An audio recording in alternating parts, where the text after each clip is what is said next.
Hi guys, welcome back to our channel. In today's tutorial we're going to show how to fix wrong exposure in camera using the tools that we have in post-production. So when you underexpose or overexpose a shot, let's see how it works, because I've seen different tutorials online that are not accurate, because when you shoot in log, the curve reacts differently.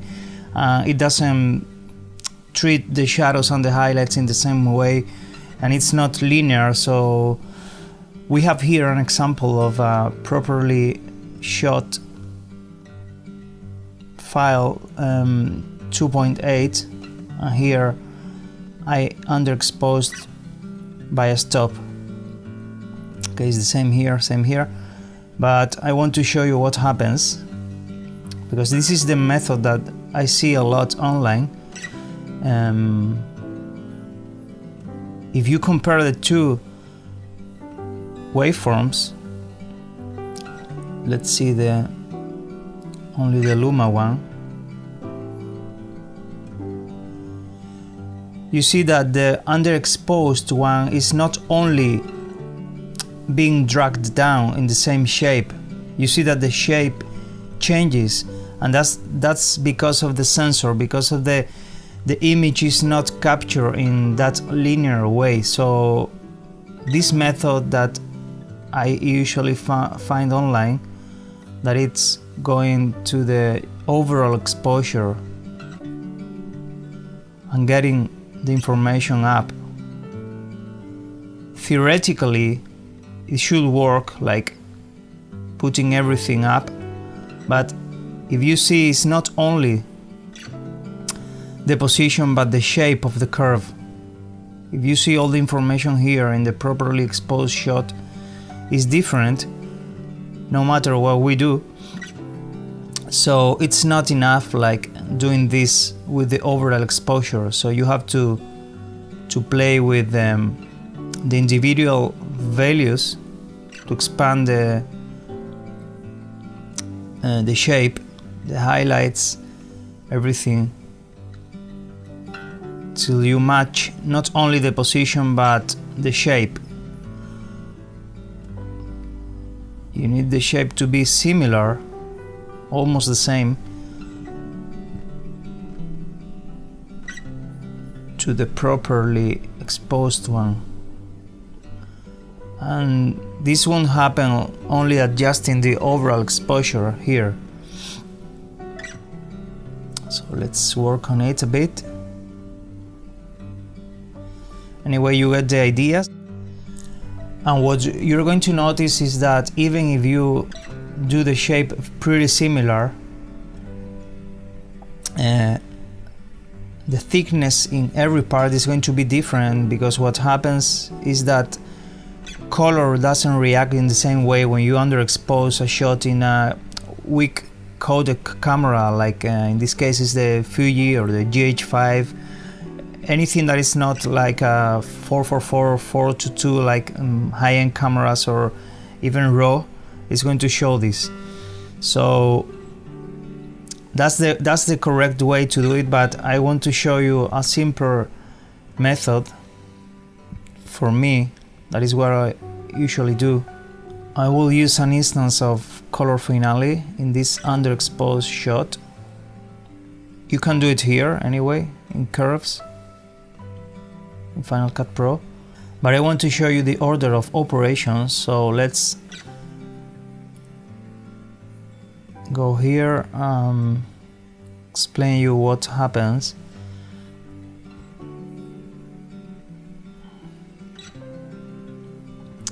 By using curves here or in whatever piece of software. So the overall racing method would be like this, like putting this exact shape up like this and this. You know, you have to be symmetric. It depends on how many stops you want to raise the image. But you see that it's the same shape, but only in a higher end of the waveform. So the way to do it properly with these log files is expanding the shape like this and finding which curve is the exact curve for the log file that you are using. In this case, you see that it's pretty similar, but it feels a bit darker in the shadows still in the second one. So you can put another point here and open a bit the shadows till you nail your curve. And that's the way to do it accurately. But as you see, because of the reasons mentioned before, you have a slight change of color, and that's because these codecs are meant to work when you expose properly on the ideal scenario. That's what happens when you underexposed. You lose a bit of color, if you can see, so you have to adjust that in post. So let's see what I did here. This is the correct shot. Let's apply a LUT here, one of our LUTs for Fuji. Pretty nice, correctly exposed. This is a bit saturated LUT, it's nice. So let's apply the LUT in the underexposed shot and see what happens. Everything is off. I already worked on these things, but let's see what happens if I apply the LUT. Okay, I apply the LUT and then I apply curves to try to match with the previous shot. But as you see, the first one is a bit more red, only with the LUT, remember? This one, only by adjusting the luminance levels in the curve, it loses or changes a bit the character of the image color-wise. So what I did here in color wheels was to saturate a bit the image and see what happens. It's only a bit touch,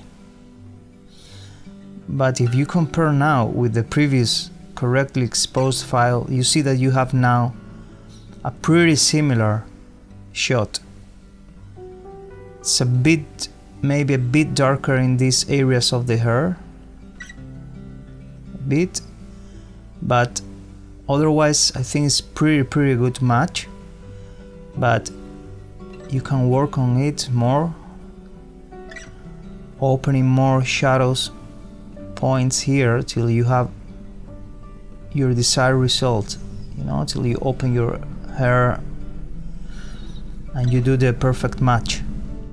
Also, I see a bit more of green in the hair here than in the previous shot, only with the LUT, and that's by the character of the LUT itself. But you can work on it.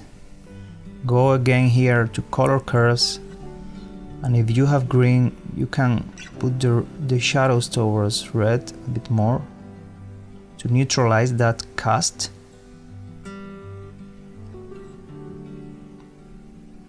And compare. Yeah, now it's pretty good. It's even more red now.